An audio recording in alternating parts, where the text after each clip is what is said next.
book of Romans, and we're going to pick up again into the book of Romans starting next Sunday.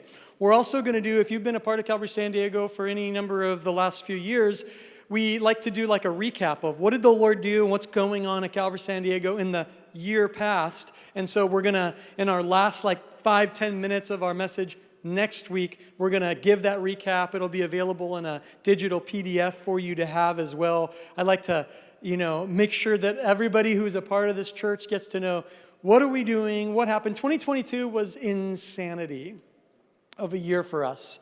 And in so many good, painful, but beautiful ways. And so we'll get to kind of look at that a little bit next week, and we'll pick up in the book of Romans. And I was preparing for the New Year's message, January 1st, and then my friend Jeff, we had to switch services, and I'm so glad because if you weren't here last week, you should definitely download and watch an incredible message about the mission of God, which, if you know me at all, you know that's kind of a big passion of my heart, is like, how does God want to use us in his mission to reach people all over the world, not meaning just far away, but right near us, right here in our backyards. But as I had opportunity to prepare, I also got the opportunity to share a message at our missions conference to many of our missionaries around the world, more online than in person, but I'm always grateful when I get those opportunities. But this message was written for you that I was able to use for them that now I get to share to you. Wow, that was a long story. But I want to share from Revelation chapter 3.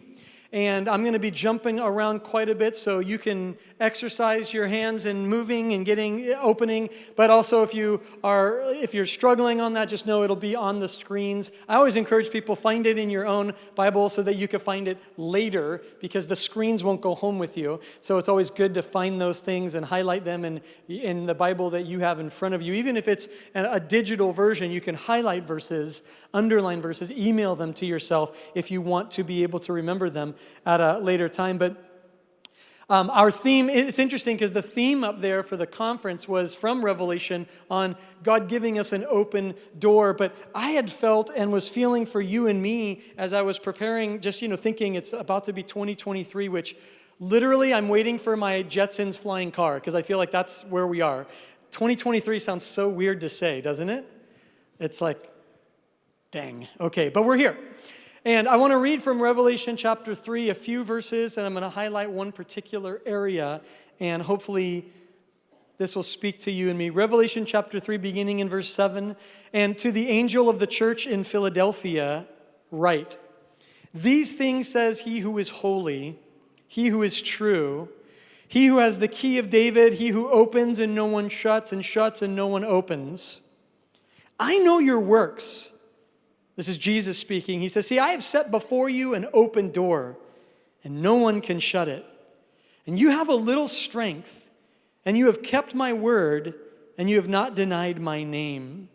I want to focus on one particular statement. It's not even a sentence, but it's just a statement within this that I think speaks to every single Christian, whether we like it or not. I'm going to try to convince you that we should love it, not just like it, but we should love it. And it's this phrase, you have a little strength.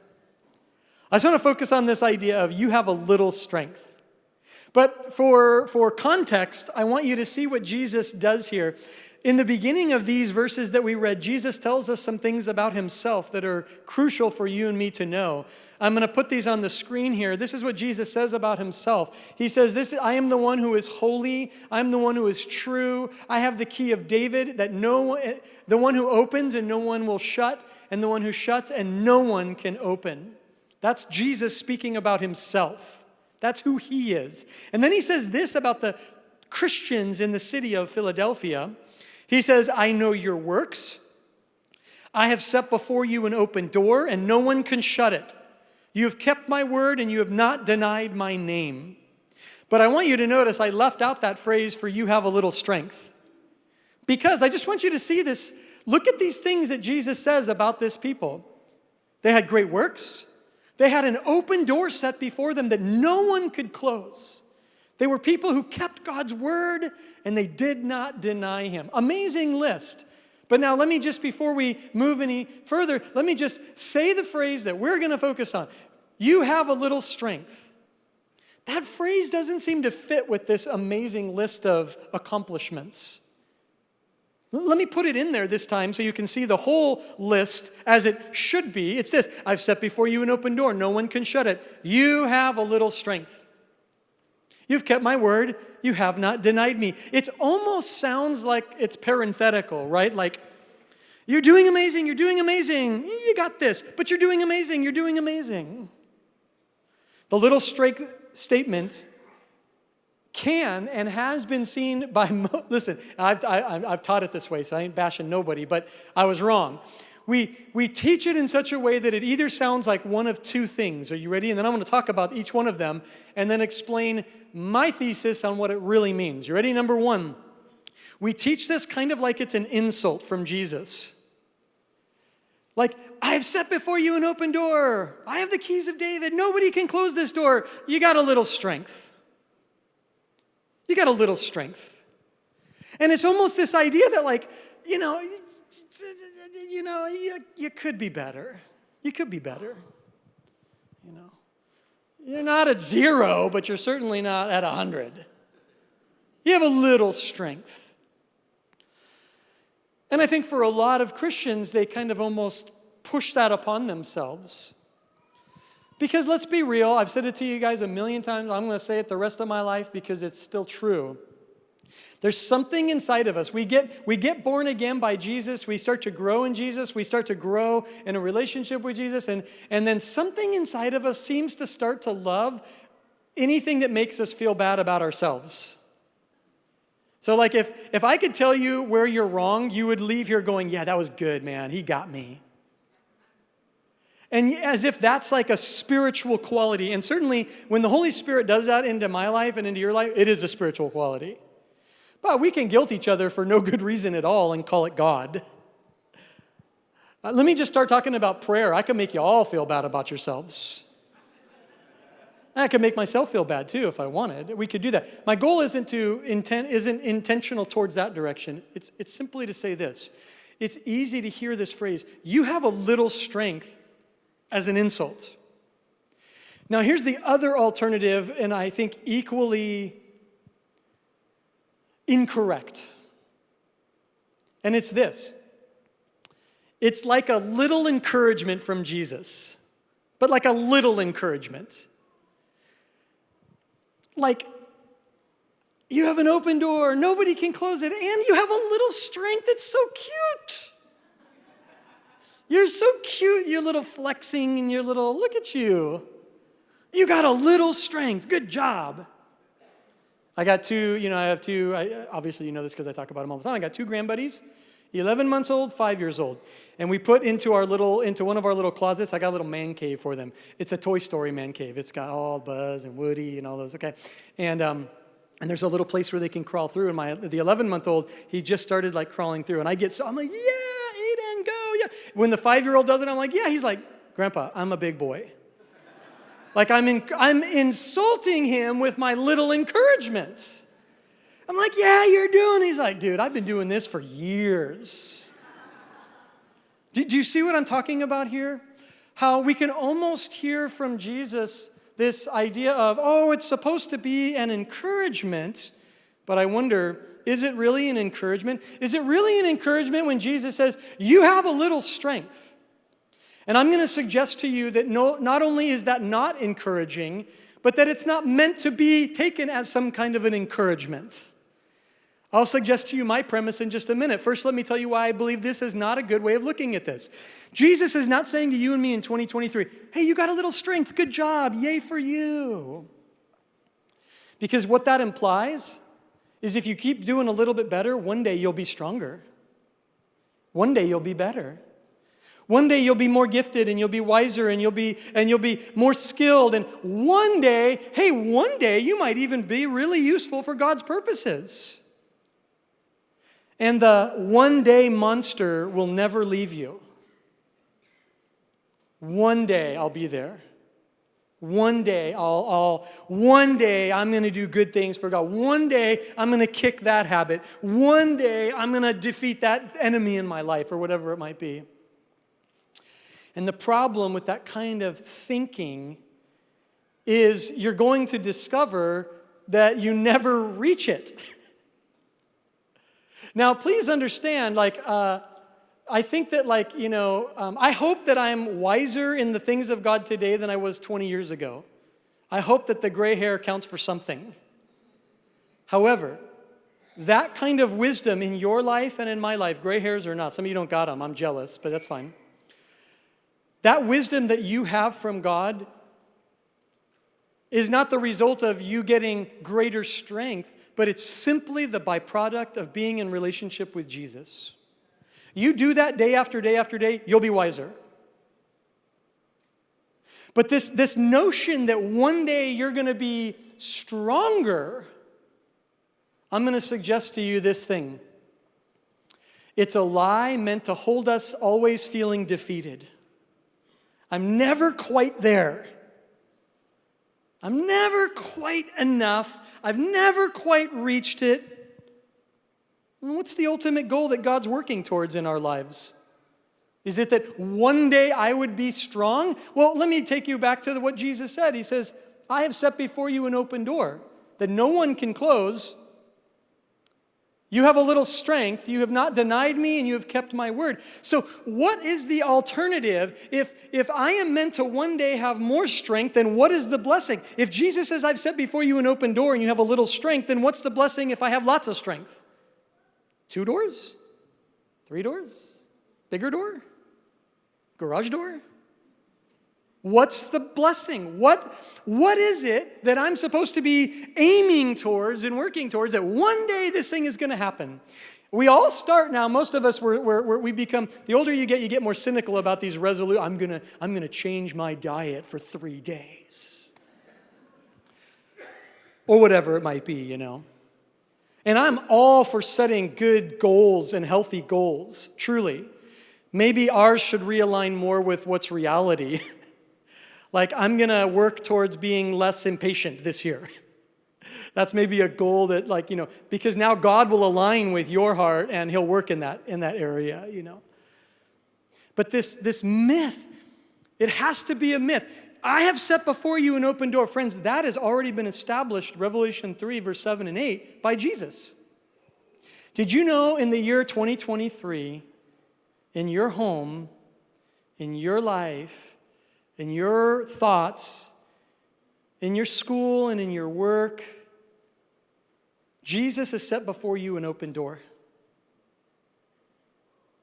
Just let that soak in for a second. This year, you have an open door. Don't come and ask me, what is it? I got no idea. But I know somebody who does. He set before you an open door. Now, at the same time and in the same way, he says this, and you have a little strength. Is he insulting you? I believe no. Is he trying to encourage you that one day you're going to get in and it's all going to make sense and you're going to be amazing? I don't believe so. I think it's something else here. What if what Jesus is saying is simply this? What if the statement, you have a little strength, is simply the reality of what you and I bring into the spiritual equation of God's great kingdom work here on earth? Let me say it again. What if you have a little strength? It's not an insult. It's not even an encouragement. It's simply a reality of what you bring into the equation of God's great work here in what he's trying to accomplish. You bring a little strength. It's not a great strength, and it's not nothing. You don't get to walk around and mope like you're the most humble person out there. I got nothing, I got nothing, I got nothing, I can't do nothing. No, you don't get to say that. Because guess what? You have a little strength for Jesus. But the goal cannot be, I gotta do better, I gotta be better, I gotta think better, I gotta not think better, I gotta not do this better, I gotta not do that worse, I gotta watch out for this, I gotta be this, if that's the goal, guess what all the focus remains on? It remains on me and you. I gotta do it one day. But what if Jesus is simply saying, right now, 2023, you got a little strength. And guess what? In 2033, you have a little strength. And I want to show you in the scriptures in just a few minutes. I just want to take a few examples to show you that I believe not only is this true, but if you and I could receive it for this as we begin a new year, if we could receive the message that the Bible declares on why it's important to have a little strength, it could be life-changing. Go back all the way to the very early in the book of Genesis. God chose one person. His name was Abraham. You know him as Abraham. And he was nobody in the family, nobody, no important person, no special thing. But God says, I chose through you to bless the whole world. I want you to see that from the very beginning, God's intentions has always been to take something small and make something great. But guess what? Abraham in and of himself never became great, but God became great through Abraham. In fact, if you read the book of Genesis, you'll read, man, this guy made a ton of mistakes. And you think, well, once he gets older, he'll get wiser. In some ways, he got dumber. In some ways, he did not get wiser. He did not grow in faith in some areas. He got older and he got more scared. And he reacted in the wrong way. But God was still faithful. And then much later on in the book of Deuteronomy, let me read these verses to you. It'll be on the screen. When God was writing to the people of Israel about why he chose them, he says, you're a holy people. The Lord your God chose you to be people for himself and a special treasure above all the peoples on the face of the earth. He did not set his love on you or choose you because you were more in number than any other people, for you were the least of all peoples, but because the Lord loves you and because you would keep the oath which he swore to your fathers. The Lord has brought you out with a mighty hand, and he has redeemed you from the house of bondage, from the hand of Pharaoh, king of Egypt. Can I just say this as we begin a new year? And maybe a new year doesn't mean anything to a lot of you. Maybe it means something to some of you, whatever. Here we are, it's January. You've been chosen by God because he loves you.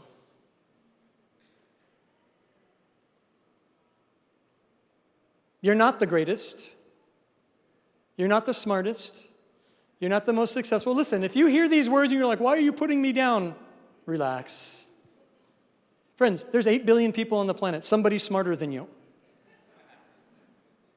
Somebody's better than you. That's not an insult. That's a healthy dose of our reality that allows me to not only accept but love the fact that I have a little strength, and what little I have, I can surrender to my God. Why? Because I'm loved. Because I'm loved. I'm not motivated by the one day. I'm motivated by right now, today, I'm loved by my God.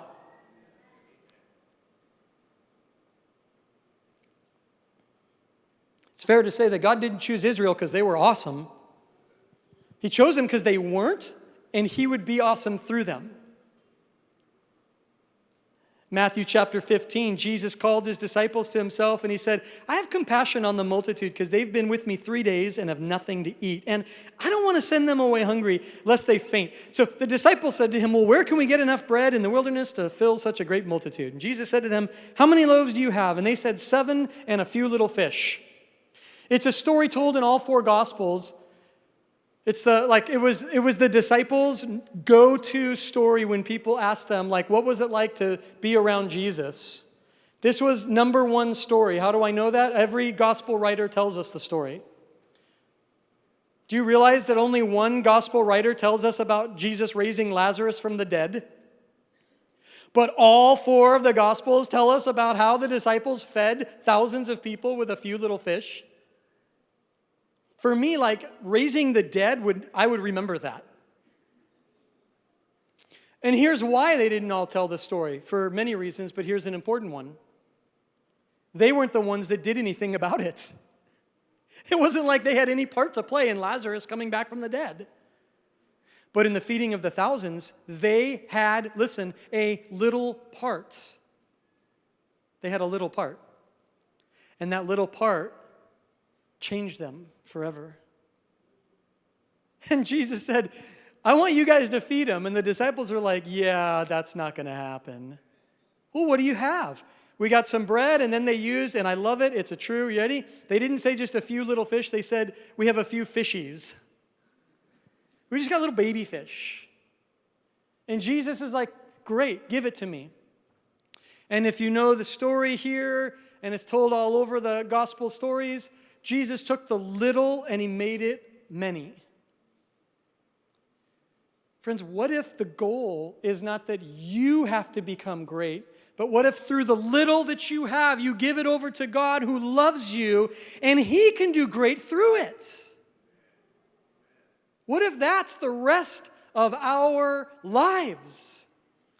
What if this simple principle could be accepted today and could be followed through tomorrow and for the rest of my life? That, Lord, your goal in my life isn't that I would be great, but that you would be great through my little, through the little that I have. What if that's enough? In Matthew 17, Jesus said, faith is a mustard seed. If you have faith as a mustard seed, you will say to the mountain, move from here to there, and it will move, and nothing will be impossible. Matthew 13, Jesus said that, he took a mustard seed. He said, it's the littlest of all the seeds. He didn't mean in the world, just in that part of the world. He's like, look at this little tiny thing. And if you have faith that big, you can move a mountain. Mountains of doubt through that much faith. Mountains of insecurity through just that little bit of faith. And if through a little faith you could move a mountain, what could God do through a little strength? In 1 Corinthians 1, Paul said, you see your calling, brethren, not many wise according to the flesh, and not many mighty.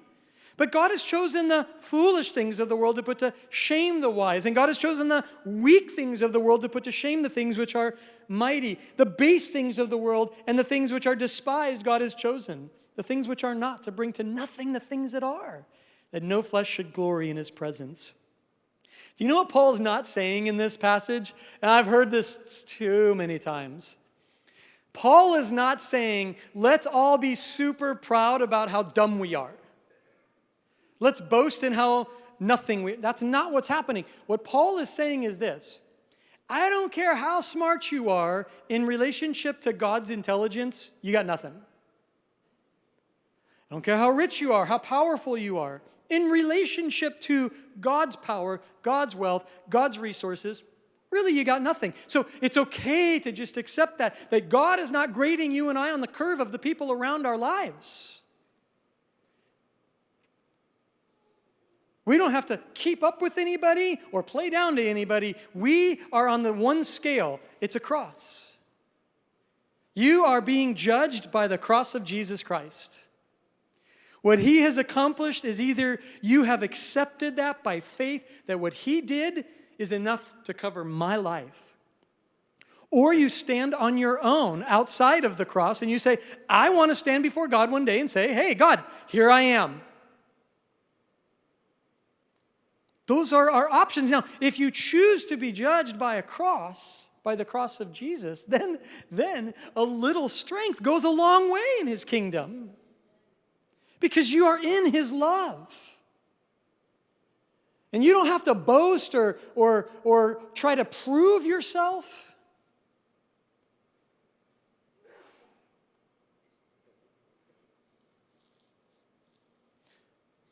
You're free. Because you're loved. In Isaiah chapter 40, listen to this, verse 29. It says that he gives power to the weak, and to those who have no might, he increases strength. Even youths will faint and be weary, and young men will utterly fall, but those who wait on the Lord will renew their strength. They will mount up with wings like eagles. They will run and not be weary. They will walk and not faint. Friends, what if when Jesus says you have a little strength, he's not saying you're not doing good. He's not saying you're getting better. What if he's saying that's exactly where I want you to be? Because that little strength plus my power will equal my glory. And when you're weak, I will strengthen you. Isaiah 41:10, fear not, for I am with you. Be not dismayed, for I am your God. I will strengthen you. Yes, I will help you. I will uphold you with my righteous right hand. It's interesting, that word, he says, be not dismayed. It's a great word. And it's really when he wrote this, in its original text, the idea was this, like a gaze. Have you ever had a glaze over your eyes because you don't know what to do, you don't know what to think, you don't know what to feel, you don't know. You get that, the glaze. I was telling this to our missionaries that came from all over the world, that I spent so many days like that on the mission field, all right, what are we going to do today? Glaze. I have no idea what I'm doing. I have no idea how this is supposed to happen. I have no idea. I don't know. I don't even know why I'm here half the time. Y'all know what the glaze is like. And Isaiah 41 tells us, don't be afraid because the Lord's with you. Don't let the glaze come over you because he's your God. And listen, he will strengthen you.